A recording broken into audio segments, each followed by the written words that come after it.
ছেলেটার নাম রাফি। ছোটবেলায় মসজিদে আজান শুনলেই ছুটে যেত, কোরআনের আয়াত মুখস্থ করত গর্ব করে। কিন্তু সময় বদলাতে বেশি সময় লাগে না। বয়স বাড়ার সঙ্গে সঙ্গে রাফি বদলে গেল। মসজিদে যাওয়া কমে গেল, নামাজ ভুলে গেল, রাত্রি কাটত বন্ধুদের সঙ্গে অনর্থক আড্ডায়। একদিন গভীর রাতে বাসায় ফিরছিল রাফি।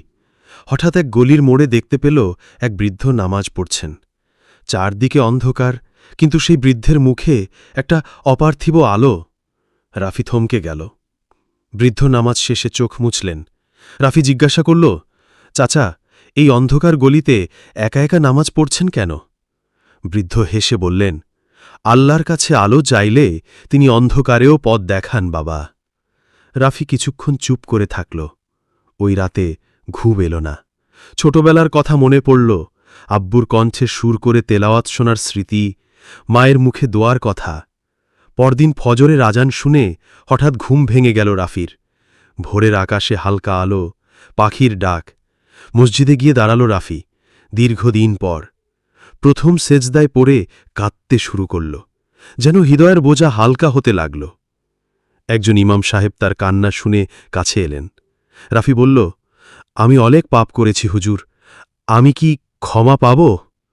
ইমাম মৃদু হেসে বললেন, আল্লাহর রহমত কোনো সীমায় বাধা না।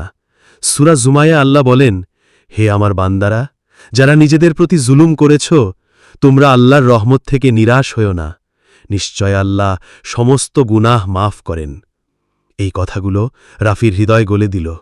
সেদিন থেকেই সে বদলে গেল।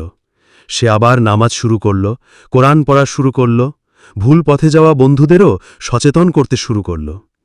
একদিন সেই বৃদ্ধকে আবার পেল রাফি। তাকে সালাম দিয়ে বলল, আপনার এক নামাজ আমার জীবন বদলে দিয়েছে।